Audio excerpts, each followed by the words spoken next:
Well, good afternoon, everyone, and thank you so much for attending this special event. I want to first of all thank Congressman McGovern's office for allowing us to come here. Thank you, John, representing McGovern's office. Appreciate it.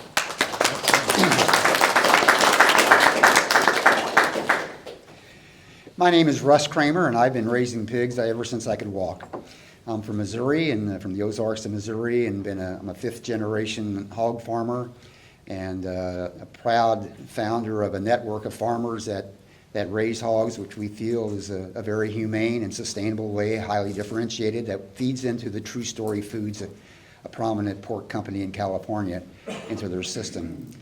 I'm very proud also of the fact that I've been involved and engaged in, I guess you might call it agriculture advocacy ever since I was a teenager. I happened to eventually have become the president of the Missouri Pork Producers Association at a very young age, and also served on the National Pork Producer Council.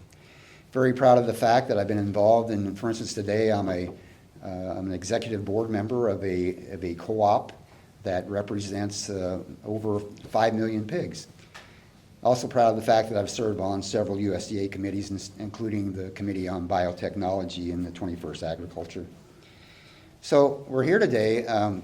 What's special about today, I think this is unprecedented gathering that we have as presenters. Here before you is I call it a family or a community or whatever of people that are part of the pork system. We have pork farmers, smaller pork farmers, moderate-sized pork farmers that have made the investment in the past couple of years to become Proposition 12 and Question 3 qualified. We have processors, we have pork marketers, and we have people that have this great connections to the consuming public. So I think we pretty well got it all covered. As a family, we have one thing in common. We believe in raising pigs and enjoying pork the right way. We're passionate about opportunities that has come before family farmers and rural community members and processors as Proposition 12 and Question 3 have come before us. And we're all passionate about stopping the EATS Act because we believe that it will be to the detriment of not only to us family farmers, but also to the pork industry, rural communities, and other businesses. I remember back in, I was actually on the National Pork Producer Council in 1987, 1988, and remember the day, March the 2nd, 1987, when the Other White Meat campaign was actually passed. I've seen the evolution of the pork industry, and that was quite a thing. I was one, and I seen change. I was one of those kickers and screamers. A smaller family farmer that had a genetic program that was basically built around, I guess probably the other white meat. I think Phil has pointed out the other red meat, and I didn't think that this was going to be the system for me. But among others, we saw that it was a program that was built upon the demand and desires of consumers, or at least a lot of them. And so, I realized that, I wasn't going to win this battle. So I didn't sue the government. I didn't go to the Supreme Court. I didn't challenge it in any way because I knew that for a big part of the industry, there was going to be economic opportunity. And there was. Things happen.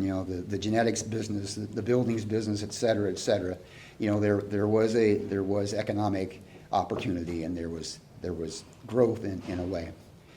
And I did that because I knew that we were members. Number one, there was that economic opportunities for some, but the other thing is I didn't have to change. There was no gun to my head, so I kept raising pigs the same way. So fast forward to 2018, and by the way, this whole issue about humane treatment to animals and getting sow out of cages has been about a 25-year warning, I guess, from consumers. And by the way, I learned a long time ago as a family farmer that consumer relationships, authentic consumer relationships, are probably the last hurrah, the last opportunity for a family farmer. And I've embraced that. And as we went along that journey of consumers saying that we need more humane treatment to animals, I was going hurrah, hurrah. But the epitome was whenever the people from California and people from Massachusetts actually went to the ballot box and voted that ordinance in, saying that The industry hasn't responded to our needs, and by gosh, we're going to make it a law. To me, that was the epitome of consumer relationship. That was the signal to me, a network of my 125 farmers, the signal to many of these farmers here that invested a lot of dollars to respond to that place and that need in the marketplace. In fact, there's been over 1,500 farmers that have since been certified and have built buildings, et cetera, for that marketplace. And it's since the Supreme Court ruling in the favor of us family farmers, that even, it's been a signal to the industry, to the building industry, to the equipment industry, to the genetics industry to gear up. I now see it, and I go to a lot of the shows. And by the way, I also want to make it very clear that we don't represent animal rights groups. We're farmers. We're processors, et cetera. The other thing we want to point out is that we're pro pork industry. It's our business. We want to see the pork industry thrive. Me, as a past president of the Missouri Pork Producers Association and the National Pork Council, want to see pork have a good image.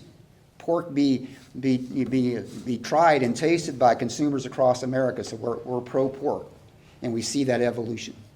One of the misconceptions that I hear is that this is going to be devastating to family farmers and young farmers, et cetera. And I counter that by saying that's absolutely not true. It's the opposite. Because smaller family farmers and young farmers are more nimble and flexible, and we've got several of them today, and I was so proud of their testimony before they went into a lot of congressional offices today, and they told their story, that they're making it because of the support and the fact that consumers in these particular states are rewarding them, paying them a premium for their efforts.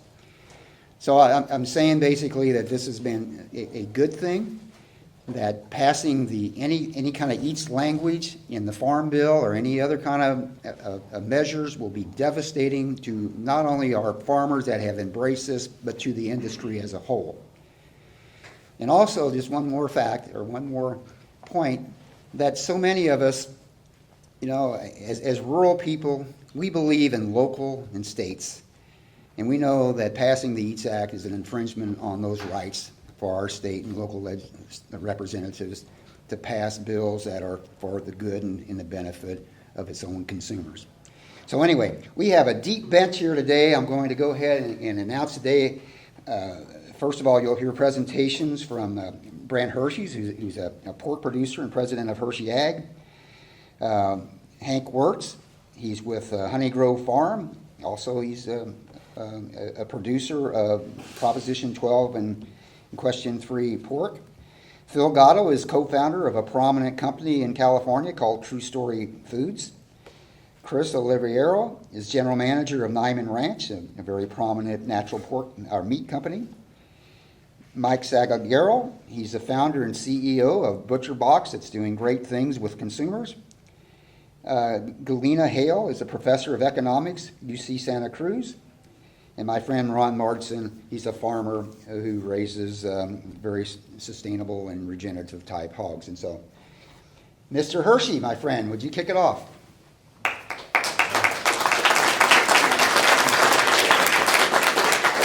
Thank you. Thank you, everyone. Thank you for attending. I'm Brent Hershey. I'm based out of Lancaster County, Pennsylvania.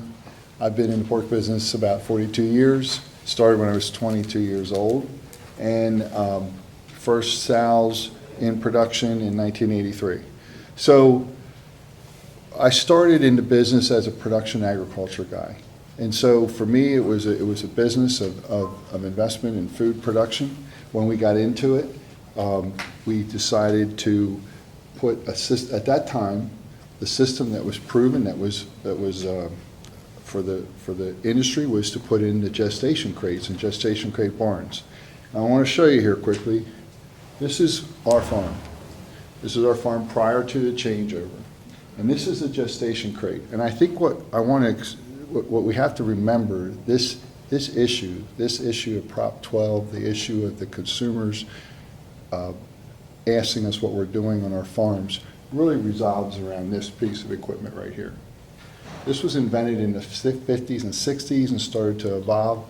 This sow, each one of these sows is living in a crate that's 23 inches wide and 7 feet long. There's food in the front, you can see the feed tubes, and there's a water, right there's a nipple water.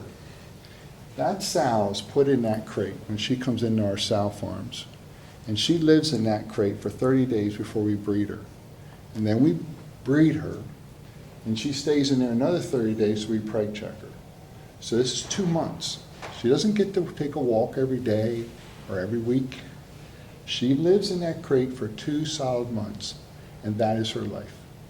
And then we preg check her, and we gather the ones that are all pregnant, which is about 88% or so, and we move them. She gets to walk a couple hundred feet that day to another crate like this, and we stack them in together, all that were bred the same week.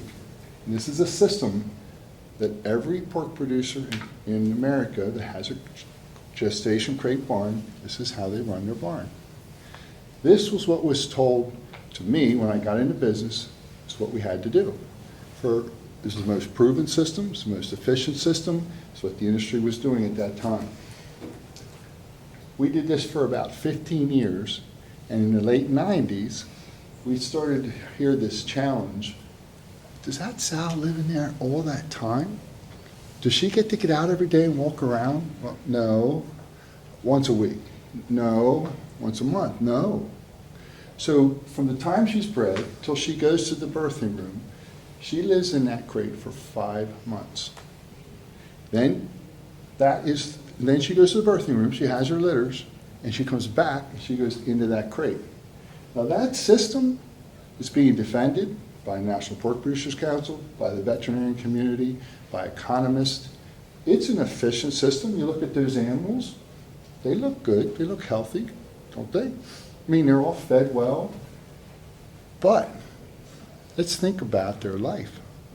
Let's think about what they get to do.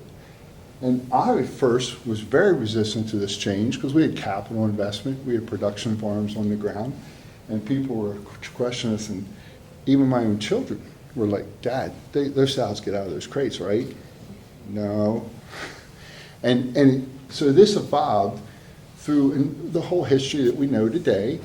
Florida bans it, other states start to ban it. Now we have 12 states today that have banned this practice of housing an animal. And now we have 2 states that said, not only are we going to ban that, we're going to say we don't want meat coming into our state that was produced in that system. This is why we have Prop 12. This is why we have an EATS Act threatening us. This is the whole issue. All the rest is noise, because this cannot be defended. And it was a transition for me to say that personally, to realize that we just can't defend this system. So at the heart of this issue, when we saw this coming, we made changes in our system. 5 years ago, we switched it. Half the time our animals weren't in that crate. As soon as the Supreme Court announced this decision, within weeks we tore all our gestation crates out. Today we have 2 sow farms, my 2 sow farms, crates are gone. There isn't a crate in the farm. They're totally in individual sow condo open pens when we're weaning them and breeding them, and then they go into open pens for housing, which is, there's another gestation crate. This is what we have today. That's the difference. What we're excited about is we changed last summer, and we were very careful, we're methodical. We use spreadsheets like everybody else. We're worried about cost of production and things. Our production levels went up. Our sow mortality dropped. Our conception rates jumped. Heat stress in our sows completely went away because our animals had enough room to spread out. We just came through a terrible summer, 8 weeks of really hot weather. And we're really happy that our mortality did not go up. We actually couldn't find animals that were heat stressed through that heat. And so we're pretty excited about that advancement. So the point is, this system, our change, works. And I kind of reflect back and think, this California, they really knew our business. We argued right away that they don't know what we're doing and they don't understand production. Well, now we're under standard and we're doing better. It's very ironic. Now, that the credence to California we won't take, but they did dig into the details. And as you dig into the details of that system and that system, ultimately, that's the choice. That's what it comes down to. And that's what the industry's fighting about today. Trying to defend that system and refuse to accept consumers who voted it in, refuse to accept markets who have brought it in, refuse to accept the Supreme Court decision. We're going to change the law. We're going to pass a law and force everybody's hand to stay that way. So, at the end of that, I think California got it right. And we would come back and say, we had a principle we adopted in our company, superior production systems, early on. And as this issue evolved, we were forced to say, we have to move away from this. We have to get rid of this gestation crate system. And what's next? You know, obviously, better and better is like we all are doing. So I take issue with my organizations that I am currently funding that are against us on this.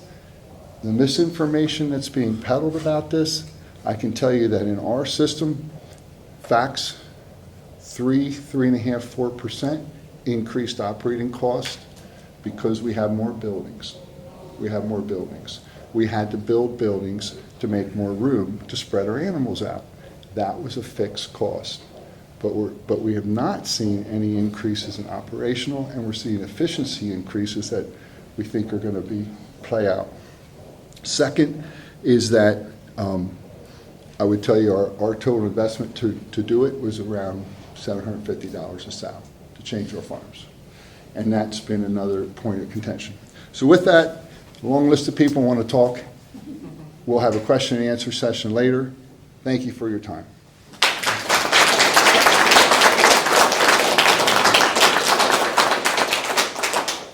Okay, Hank, you can go ahead and introduce yourself.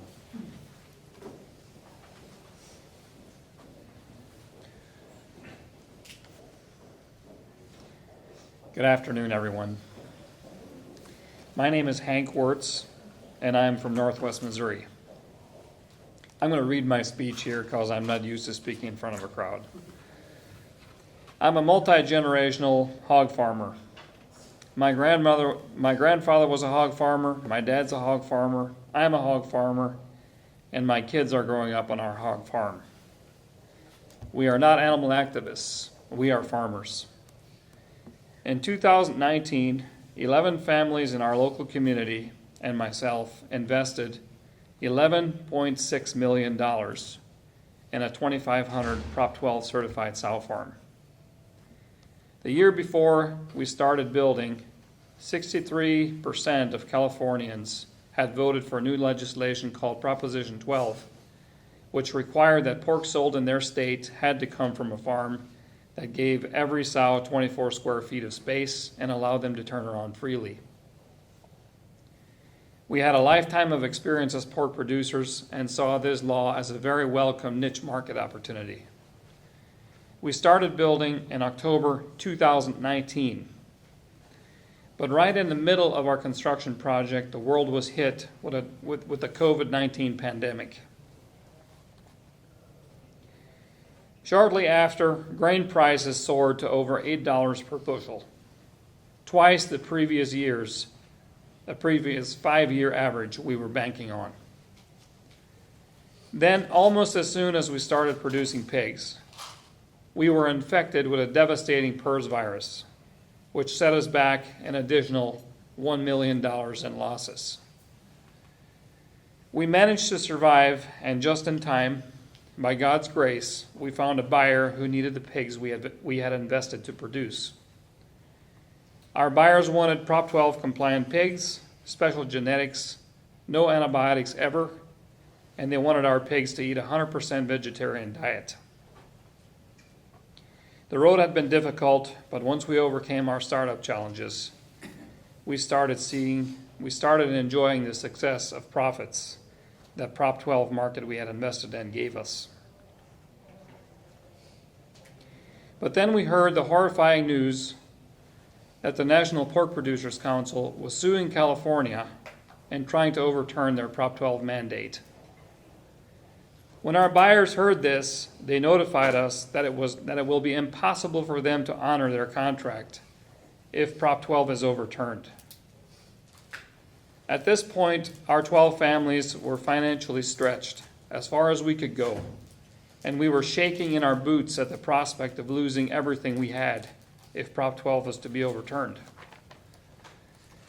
Gratefully, on the morning of May 11th, 2023, we heard the wonderful news that the Supreme Court upheld California's right to choose what kind of pork can be sold in their state.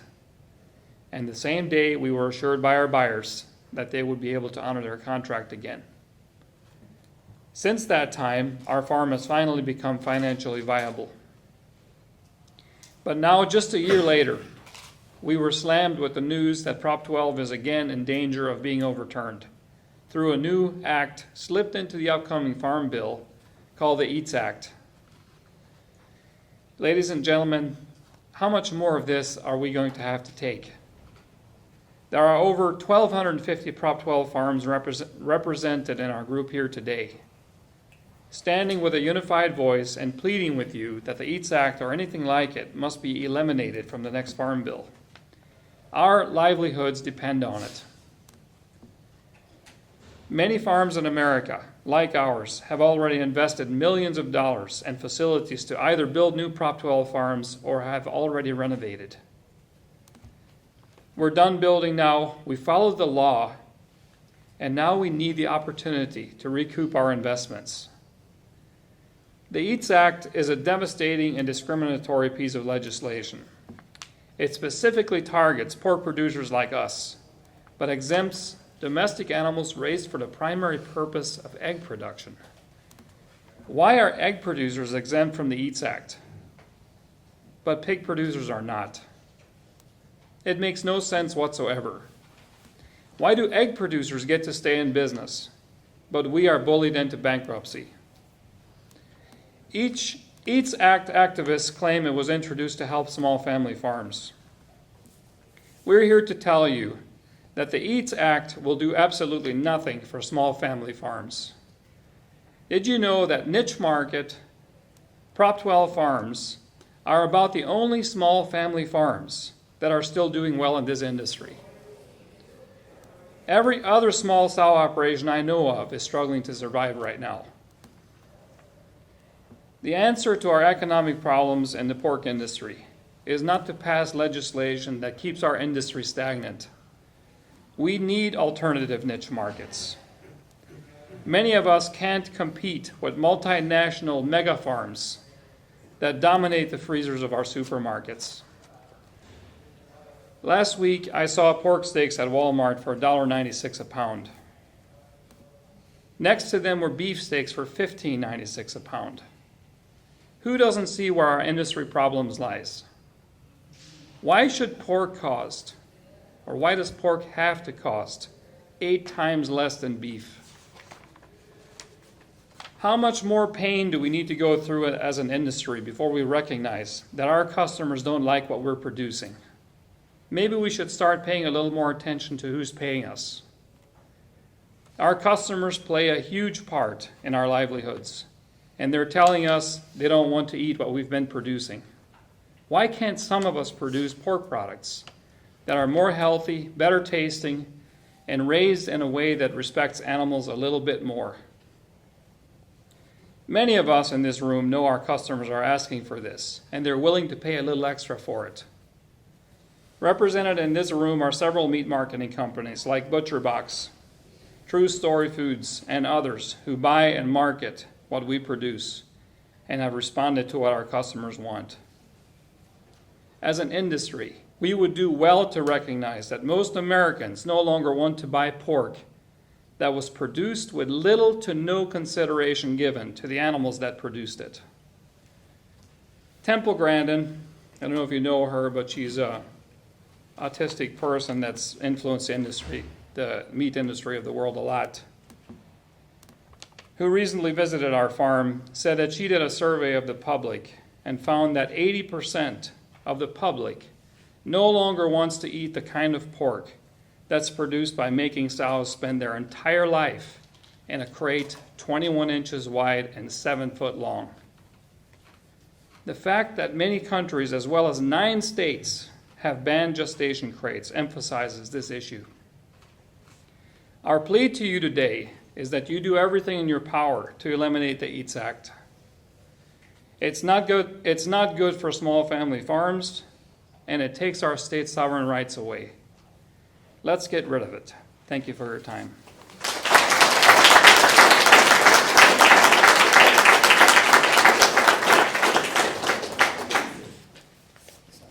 Thank you, Hank. Our next speaker is Phil Gatto, the founder of True Story Foods. Thank you, Russ. Thank you, everyone, for attending. I have I'm kind of the bridge. The bridge being that I've been in this business for 50 years. I was a co-founder of True Story Foods around 10 years ago. I'm also a San Franciscan, and I proudly voted for Prop 12 and the respect we felt as an individual in California that an animal should be raised with respect. Part of the bridge is I'm on the marketing side in California.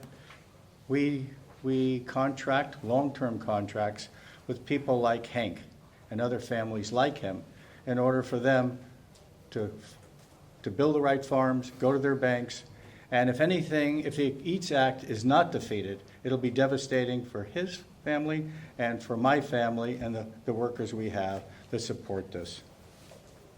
I also want to thank Brent and Hank, okay?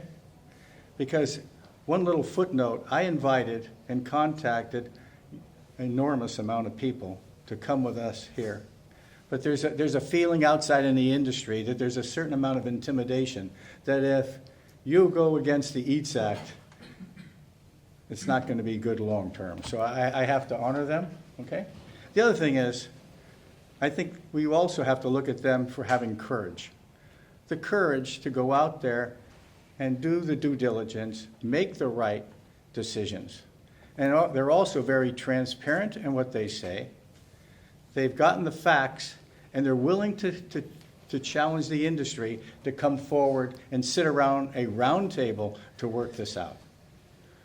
I guess when I went to my civics class, way back, and you had to have some conversations, what you did was you sort of used the round table to figure out. No one was 100% right or wrong. At True Story, we've been talking about this a lot, and we kind of came up with a phrase. No, it's a term. And when you go through the Capitol here, it's statesmanship. That means, to me, it's somebody that's got the authority, got the credibility, does the homework, and lays out the facts. So with that said, my closing remark is please support the defeat of the EATS Act, not only for financial reasons of the industry, but I think we should also be thinking about what we owe an animal. And I think that picture there, the one before this, is not the one. Because I can't honestly, just as what I would say a responsible person, allow that. Thank you.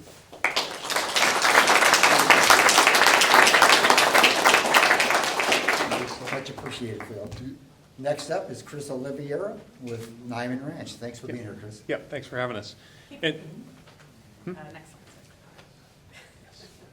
All right, so I'm Chris Oliviero. I'm the general manager for Niman Ranch. I want to thank you all for being here tonight. Niman Ranch, for those of you who don't know, we are a pork, beef, and lamb company. We work with 600 farmers and ranchers across 20 states. We work with 500 hog farmers across about 17 states, and you get a sense for that footprint here.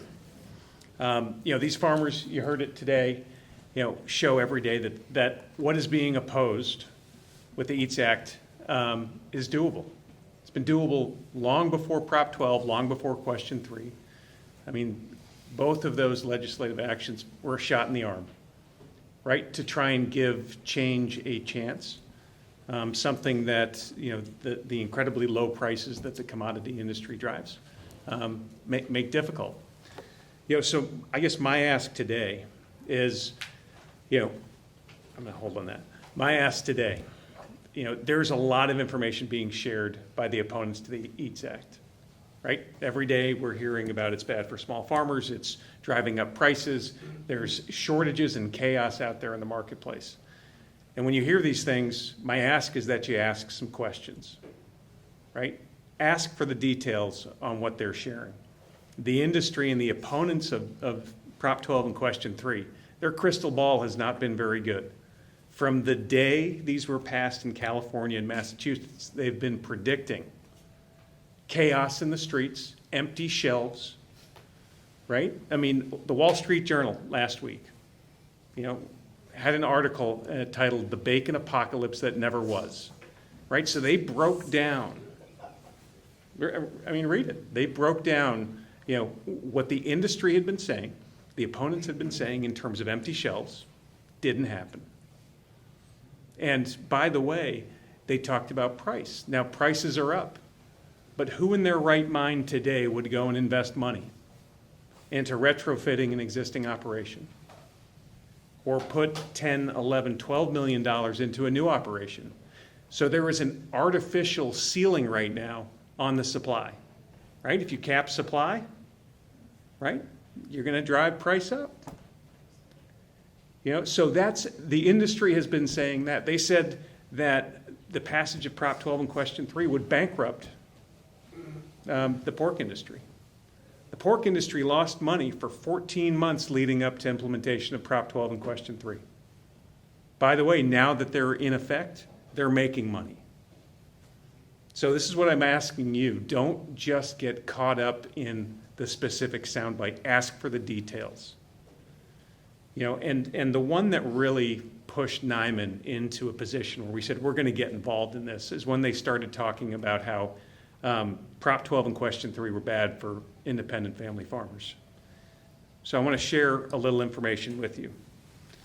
So between 1987 and 2022, the number of pigs raised in the state of Iowa increased by 83%. The number of hog farmers raising pigs decreased by 86%. That's in less than 40 years. If you take just the last 20 years, we've seen a 50% reduction in the number of people raising hogs in the state of Iowa and a 60% increase in the number of hogs at the same time. So I think it's a morally bankrupt statement to say that Proposition 12 and Question 3 are bad business for small independent family farms, when the very model that we're trying to protect with the EATS Act was, in my opinion, the #1 driver in 9 out of 10 farmers having to get out of raising pigs in the state of Iowa. So if you take one thing away, when you hear EATS Act is trying to protect small and independent family farmers, remember this graph, please. So what these folks do is incredibly hard. We need your support, and we need you at a minimum to not take the sound bites at face value. So thanks for your time.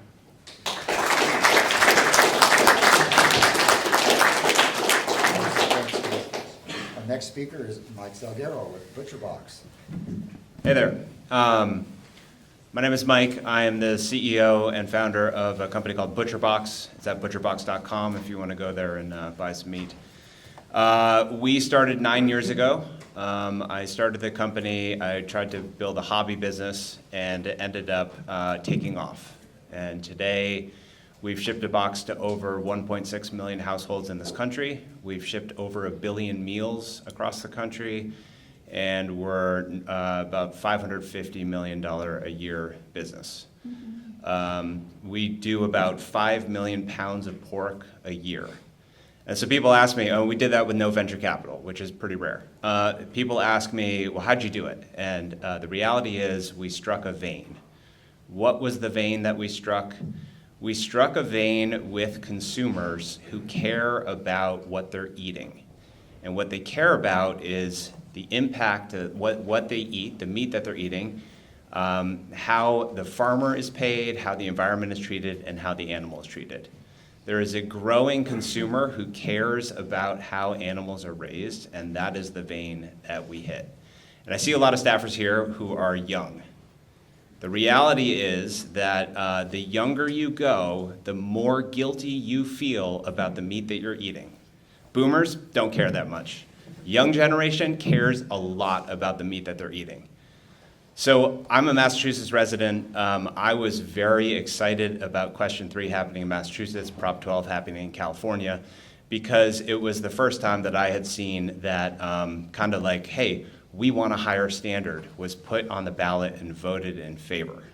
And so in Massachusetts, I've been thrilled. You know, the reality is it's actually worse for us as a company. It means prices will go up on the meat that we buy. So if there's more customers looking for a smaller amount of supply, our price will go up. Our customers, we are all over the country. We know that they care, but it's the right thing to do. So I was very excited about it. And it honors customers who care about the animal, they care about the environment, and they believe that they want to eat and they want to feed their family something that they don't have to feel guilty about. And where do we sit today? So, okay, it went through the Supreme Court, that didn't work. Now we are going to have it in the EATS Act, where we're going to strike down what states have voted for. In my opinion, this is government overreach. This is exactly what the government is not supposed to do. The states have voted for something, overwhelmingly in both cases, and the government is saying, well, we're actually going to repeal that. And that would be bad enough, but then to carve out pork, so it's not like well, this isn't going to work, because the same issues it's the same with eggs, it's the same with the other things contemplated, but you've targeted pork. Why have you targeted pork? Well, I mean, it's pretty clear that there are lobby groups and high net worth individuals who are making sure that their point is heard. And so you see this gestational crate. I don't know how many of you still eat pork, but I would suggest if you do that you try to find something that says crate free on it, pork raised crate free, especially if you pass the EATS Act. It's going to be harder and harder to eat with a conscience. And I think it's really important, and I think it's important for all of you who are younger to make a difference in Washington and get the older people to understand that younger people do not, they don't eat pork. The reality is pork is going down as something people consume because they feel guilty. And there are many farmers here who we will help. ButcherBox will continue to support small family farmers who want to raise animals the right way, and we will continue to find customers who feel guilty about what they're eating. But I would love, as a taxpayer and as a resident of Massachusetts, for the government to not overstep what the states have already voted for. Thank you very much.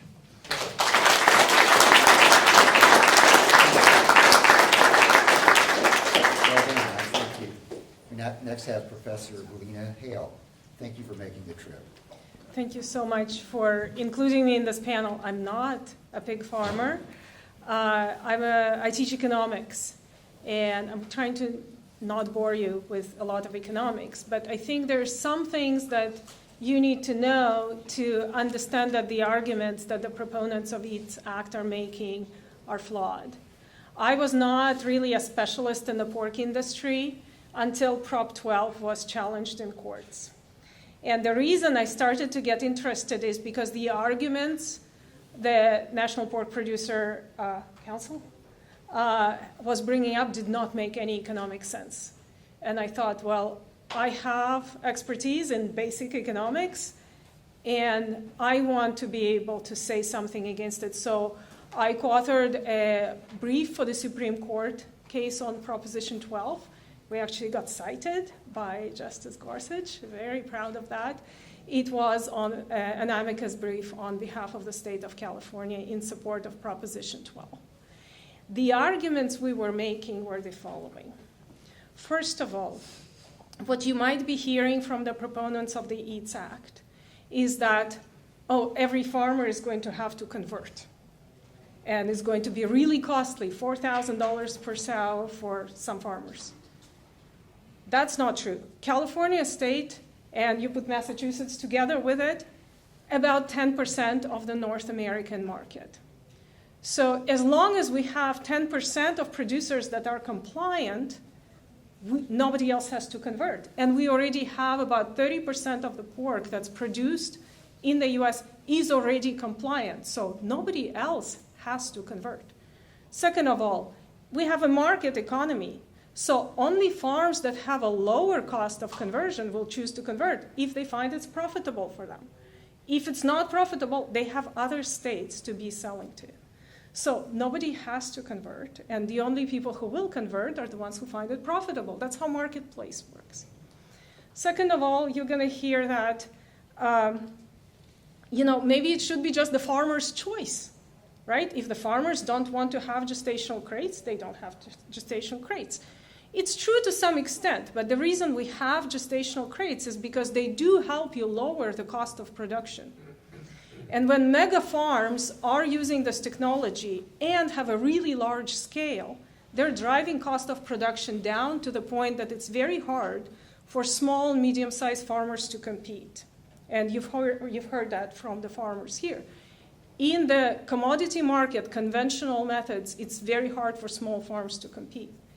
They cannot just choose to produce pork in a more humane way, the way they think maybe it's better for the animals, even if it's 3 or 4% more expensive, and then compete against those mega producers.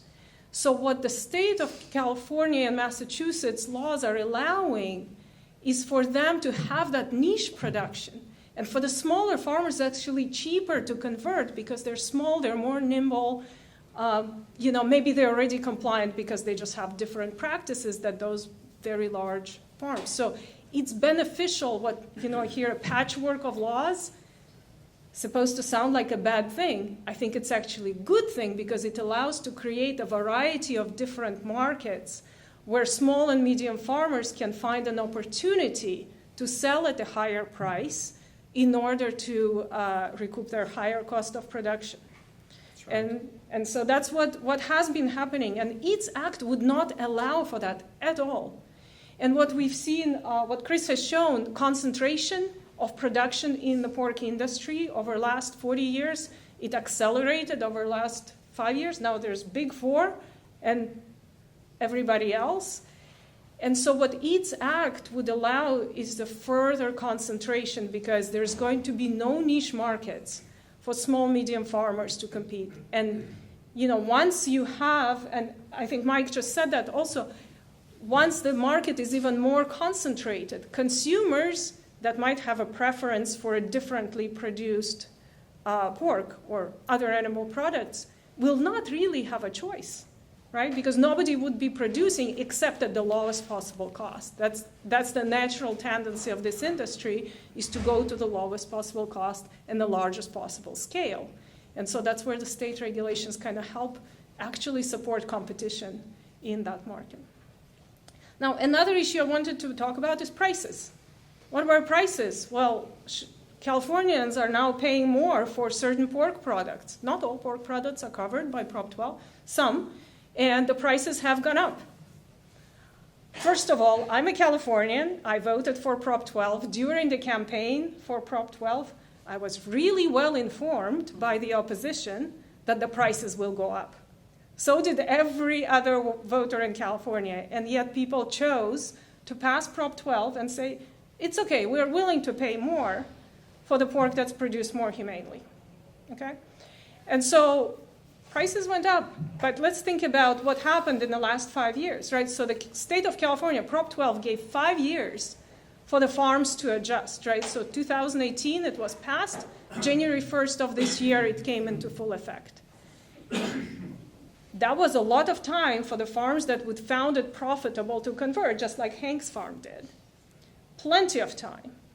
However, what happened with the legal challenges of Prop 12, it created this uncertainty that a lot of, if Hank waited another 6 months, he probably wouldn't have made this investment because he would say, wait a second, this is now challenged in courts. So who knows if this market is going to exist?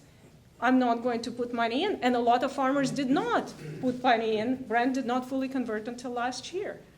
And so because of those challenges and uncertainty in the market, there was not as much investment into Prop 12 and Q3 compliant pork as you would otherwise expect if things went smoothly. And so some of this price increase was due to this uncertainty that was created by the National Pork Council. And it's also temporary. At the moment, there's plenty enough supply and the prices are coming down if you look at the most recent numbers. So in terms of, is it a state issue or a national issue, right? The reason EATS Act is brought to the national level is because arguments are made is that national supply of pork is affected. So this is the data from USDA I just pulled the other day. You do not see, so the Prop 12 went into effect January 1st, 2024.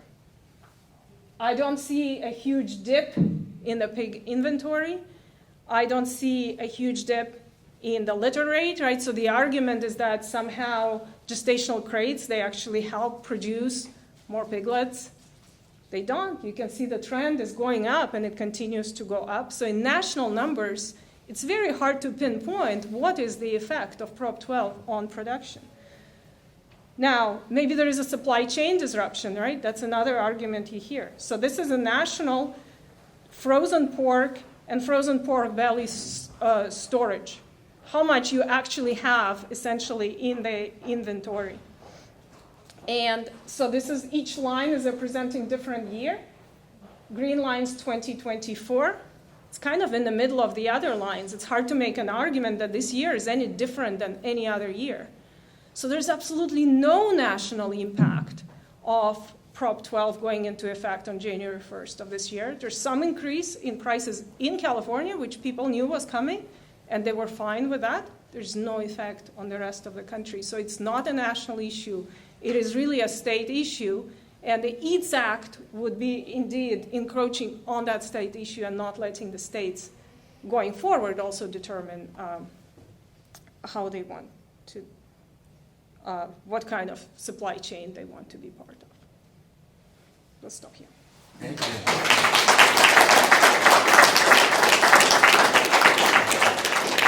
Thank you, Dr. Hale. That was so enlightening. Fellow farmer Ron, you're the cleanup hitter. I'm between you and getting out of here, aren't I? My name is Ron Mardesen, and I am proud to say I'm a Niman Ranch farmer, and I have raised pigs for Niman Ranch for nearly 23 years. But more importantly than that, I have been Prop 12 compliant longer than Prop 12 has been around. 44 years to be exact. So I'm tickled to be here today, and I'm tickled to get a chance to share with all of you a little bit more. I mean, we've learned a tremendous amount from the group of people that is up here. I've learned a bunch from these folks myself. I consider all of them dear friends, colleagues, and comrades in the same common cause. One of my favorite authors is a gal by the name of Willa Cather. And she wrote a book 100 and some odd years ago called Ode Pioneers. And there's a quote in that I think is so pertinent and so timely with what we're dealing with right now.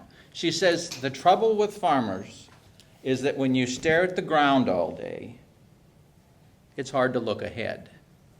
And I think that's what we're doing right now at this crossroads, at this juncture.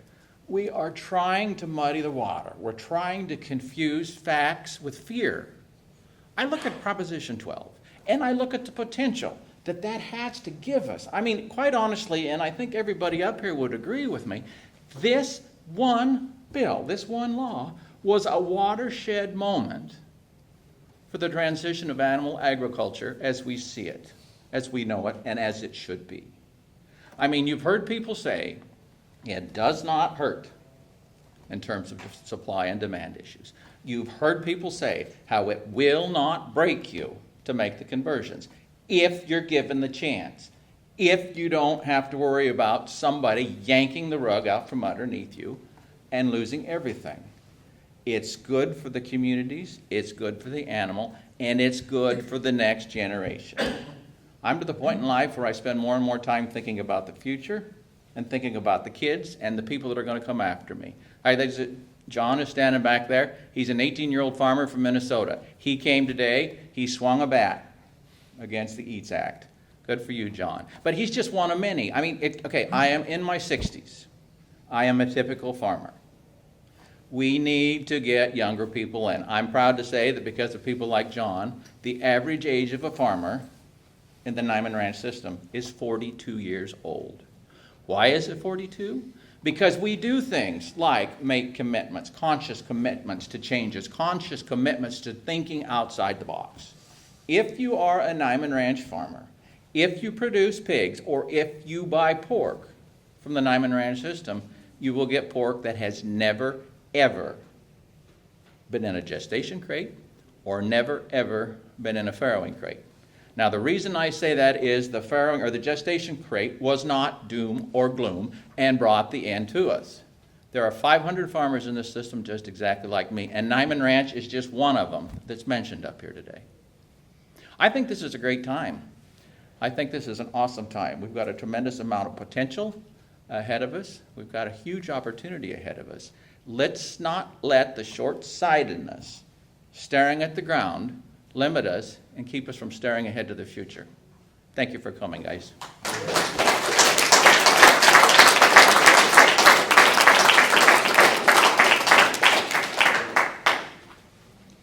Fantastic, Ron. Fantastic panel. At this time, we'll open it up for questions for any member on the panel.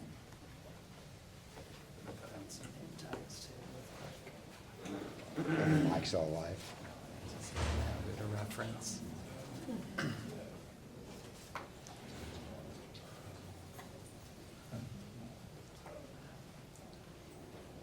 Don't be shy. I'll say something. Yes, Joe? So my brother actually just sent me this text a couple days ago, and I just thought of it. It's kind of odd. He's sent me a text from Proverbs 12:10 in the Bible. It says, a righteous man cares for the needs of his animal, but the kindest acts of the wicked are cruel. And so, I don't know, as we were talking about those gestation crates and how the pig could not turn around, I couldn't help but think back to that text message that my brother sent me, which he knows nothing about the EATS Act or anything of this, but I think, and he's, considered a millennial, but at the end of the day, I think we all care for our animals as farmers, and we need to do what's best for them. So I'll leave it at that. Thanks for sharing that. Tom? Russ, I have a question, and I could direct this to the whole group here, since we were all working and meeting with legislators today. My personal take on was that no one thought this was a necessarily good thing, and it maybe should be defeated, but they felt that it was so undecided that it probably wasn't going to fly, at least in this farm bill. And the farm bill would not happen anytime within the next month or two. So is that the same impression other people got, that maybe people are taking a closer look at this and it looks like nothing is going to happen with this? Is that a fair question to ask? Sure. I gotta get somebody to answer it. Hank, go ahead and answer. I can take a stab at that. I would say that we generally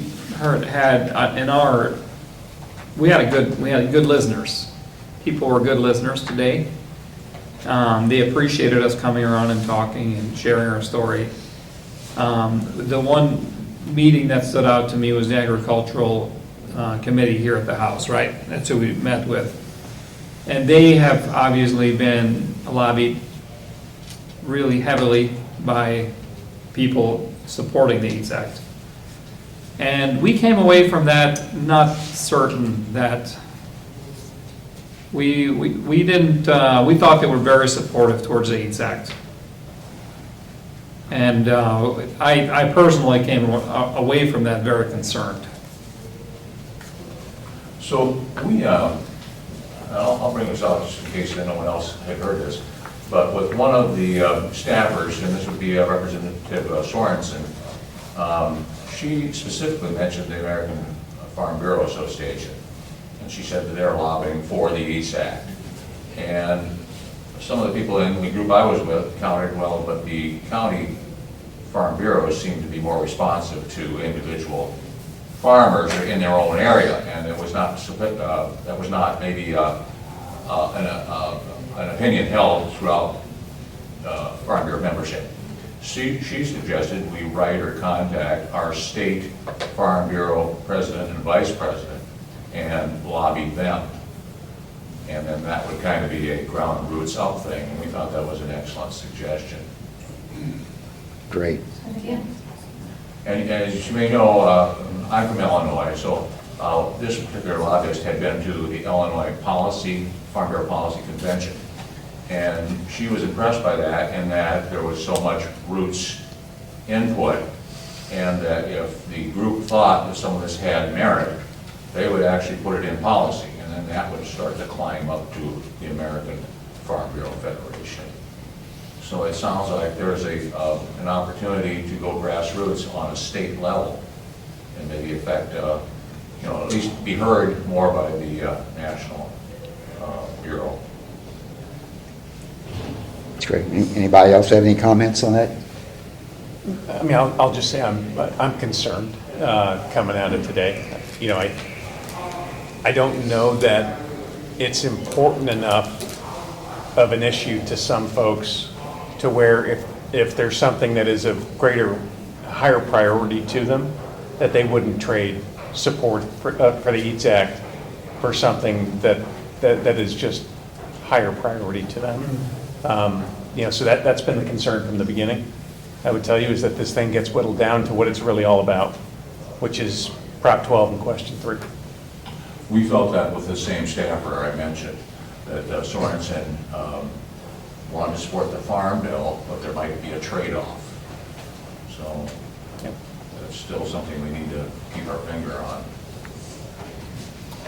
If I can jump in here, everybody. Hey, John Sorensen, Congressman, McGovern's office. Thank you everyone for being here, and thank you all for doing such a good presentation here. Just speaking quickly to where things stand politically.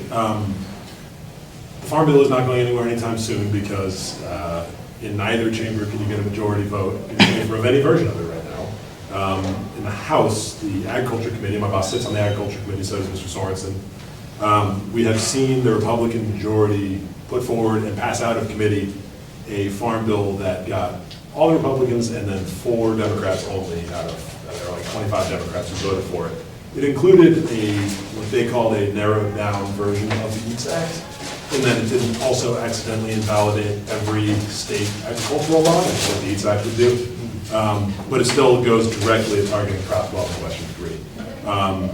That is in the version that the House Republicans are now trying to bring to their leadership and Speaker Johnson and say, pass this as is so we can start negotiating with the Senate.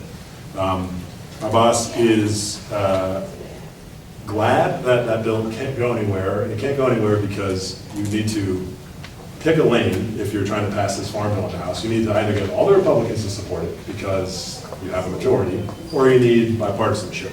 It alienated almost every single Democrat because the Farm Bill currently has a $30 billion cut to SNAP. And they also don't have anywhere near enough all the Republicans. Some have concerns about the EATS Act, mostly because there are at least a couple dozen Republicans in the House right now who just don't believe in the farm safety net, so they hate the Farm Bill, and they always vote against it. So you have to pick one. And they have just for months, actually over a year now, they haven't picked which lane they want to go. And so we're in this weird limbo. We're sitting there with the very clear and present danger of text lifted from the EATS Act and put into the House version of the Farm Bill. So, to echo what you're hearing here, we are extremely concerned that the text is floating and alive and is being used as a way to buy some members' votes for people who are listening to the Farm Bureau or listening to the Pork Producers Council and don't necessarily care about some of these other voices we're hearing saying this is bad for industry. So that's a little bit where we stand. I think the Farm Bill, in all likelihood, is going to be delayed another year. It expires soon. There's not much appetite to do anything before the presidential election, especially because the combination of who's in power and what parts of the government is going to change, maybe drastically. And the question is, can enough members be concerned about is to say this is a non-starter, it needs to not be a part of that before we can even get to the things we all agree on. One other thing I will say is that we have had this fight before. The EATS Act in a different version was introduced 6 or 7 years ago by Congressman Steve King, former congressman. Not an awesome guy, for a lot of other reasons, but it got a floor vote and it failed miserably, which is great. There was a bipartisan pushback on the EATS Act. But Congress has changed, people have changed. He's long gone. We've seen this fight before, so members need to be aware that people care because this is very much playing with live ammo here. I've been farming for a while, and this is the third farm bill I've been involved in advocating for sustainable agriculture. And it seems like every 5 years it takes longer to get through. If it goes to 2025, is it 2 years from when it came up? Rather than, looking at the ground, like Willa Cather mentioned, how can we look forward and not have this happen in another 5 years? Oh, is this just for me? Not for me. I should have offered myself. That's a really great question. I mean, the Farm Bill is always bipartisan, right? It always has been. That's important. That has to do with the fact that, as long as the Senate filibuster exists, neither party can just take it all into their own hands, even if they have both chambers of Congress and the presidency.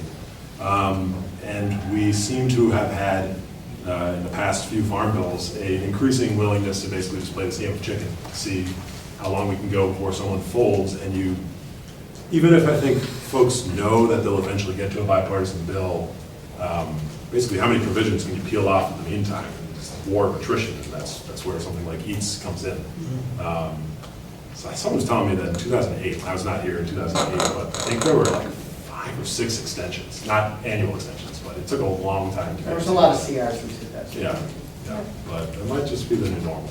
Can I just add to this, that EATS Act would only make it worse, right? Because if we cannot have any state regulation, given the way that different states are facing different sets of problems in their agricultural production, and if the only regulation you can have is national, then you have all this clash of,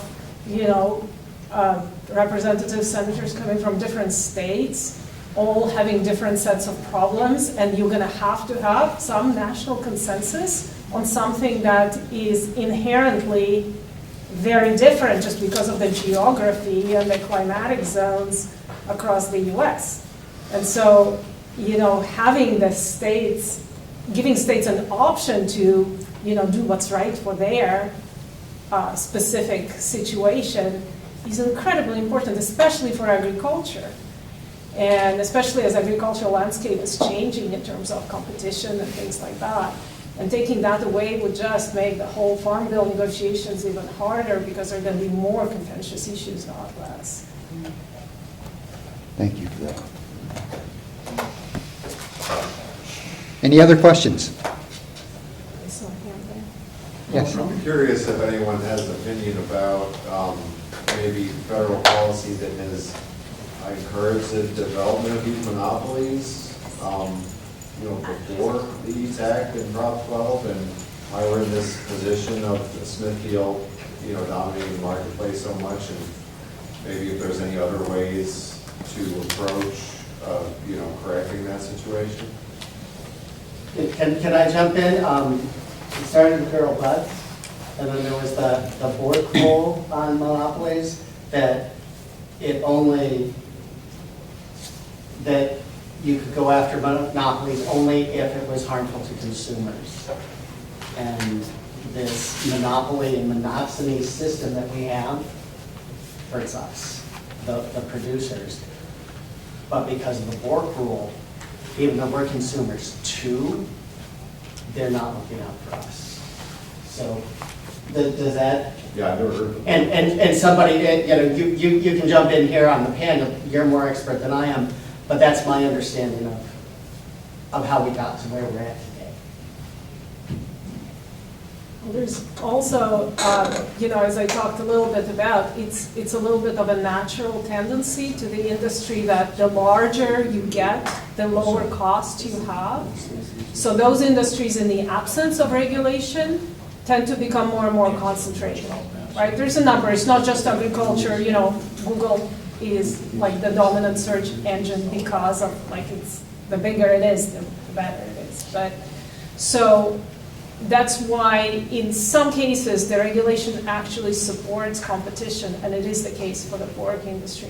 And we do not have, so if we had some other antitrust regulations, say in the banking system, no bank can have more than 5% of national deposits. That's a law, right? If we had that in pork industry, so no pork producer can have more than 5% of market share, right? You would limit that growth of mega farms. But we don't have that, right? And we probably won't have that. And so in the absence of regulation, this is going to just converge to a few really large producers because that's just the nature of production processes. I think you're talking about like the economies of scale. Exactly. However, that's why I'm asking you, isn't there a point, there's a tipping point, when the economy as a scale is no longer effective?